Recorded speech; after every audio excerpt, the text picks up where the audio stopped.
असे राजकारणी महाराष्ट्रात नको।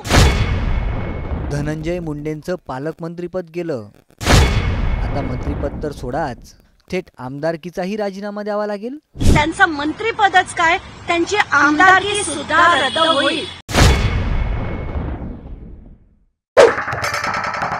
सरपंच संतोष देशमुख हत्या प्रकरणात सहबाजूंनी कोणीत सापडलेल्या धनंजय मुंडेंची आता थेट आमदारकीच धोक्यात आली आहे। सामाजिक कार्यकर्त्या अंजली दमानिया यांनी अजित पवारांची भेट घेतली आहे। या भेटीत त्यांनी धनंजय मुंडेंबद्दल त्यांना पुरावे सादर केलेत। अजित पवारांनीही चर्चा करून धनंजय मुंडेंवर कारवाई करण्याचे सकारात्मक संकेत दिल्याचं त्यांचं म्हणणं आहे। यावरून मंत्री धनंजय मुंडेंचं मंत्रिपद सोडाच, पण आमदारकीही धोक्यात आहे का? अंजली दमानिया यांनी अजित पवारांना काय काय पुरावे सादर केलेत याचा सविस्तर आढावा या व्हिडिओतून देणार आहोत। आणि इतकं बेधडकपणे हे जर सगळं होत असेल, हे राजकीय दबाव आणि तंत्र आणि अमुक आणि तमुक, आता खड्ड्यात जाऊ दे सगळं, आता बास, आता इनफ, आता लोकांना तुमचे खेळ चालणार नाहीये।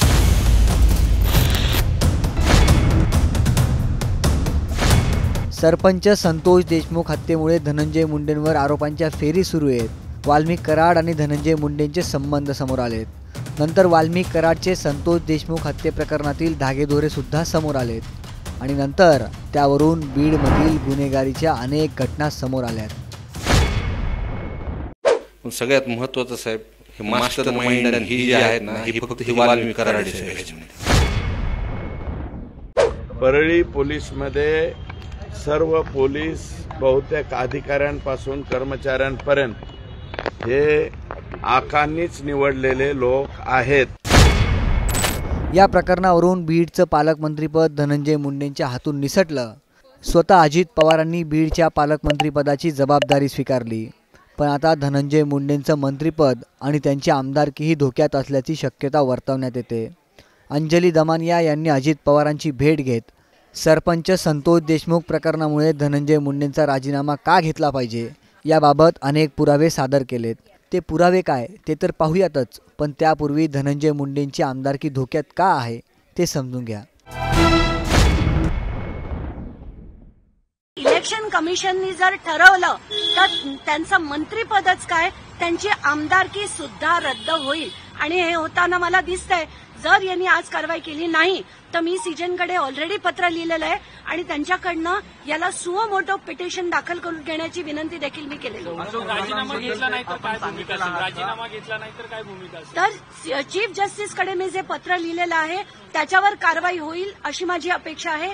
तिथेही नाही झाली तर रिट जे फाईल करायचंय ते मी डेफिनेटली फाईल करणार आहे। हे पब्लिक इंटरेस्ट, खरं तर रिटपेक्षा पब्लिक इंटरेस्ट लिटिगेशन आहे, कारण सगळीकडे हे जेवढे आपण आत्ताच्याच आत्ता पुण्यातल्या घटना बघितल्या, संभाजीनगरच्या बघितल्या, जेवढे राजकारणी असतात त्यांची दहशत कशी असते, ते पदाचा गैरवापर कसा करतात हे आपण पदोपदी बघतोय। आणि हे थांबवण्यासाठी जेवढी यंत्रणा आहे, पोलीस यंत्रणा असो, बाकीची यंत्रणा असो, रुग्णालय असो, जेल्स असो, सगळ्यांना आता शिस्त लावण्याची गरज आहे।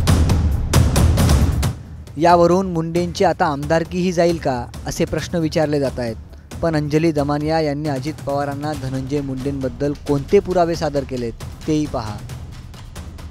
मला खात्री आहे की लोकांची म्हणजे जनभावना आहे, जनतेचा आक्रोश आहे आणि या व्यतिरिक्त खरंच ती जे कृत्य केलं गेलं ते इतकं निर्घृण होतं की आता महाराष्ट्रात अशा कृत्यांना कुठेही कोणीही थारा देऊ नये, म्हणूनच आपला लढा आहे हे देखील मी त्यांना सांगितलं। आणि त्यांचं पण तेच मत होतं की याच्या पुढे असं कधीही होऊ नये, संतोष देशमुख यांच्याबरोबर जी झालेलं कृत्य आहे असं परत महाराष्ट्रात घडू नये।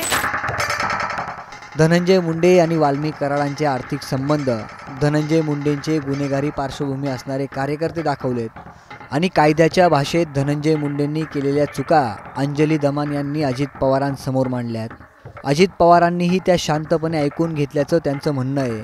आता यावर अजित पवार काय निर्णय घेणार, ते खरंच आपल्या पक्षातील महत्त्वाच्या नेत्यावर कारवाई करणार का हे पाहणं महत्त्वाचं ठरणार आहे। तुर्तास तुम्हाला काय वाटतं, खरंच अजित पवार धनंजय मुंडेंवर कारवाई करू शकतात का? धनंजय मुंडेंना राजीनामा द्यावा लागू शकतो का? कमेंट करून कळवाच। पण धनंजय मुंडेंवर कितीही आरोप केलेत तरी ते सेफ राहणार असं संजय राऊत का बोललेत हे जाणून घेण्यासाठी हा व्हिडिओ पाहायला विसरू नका.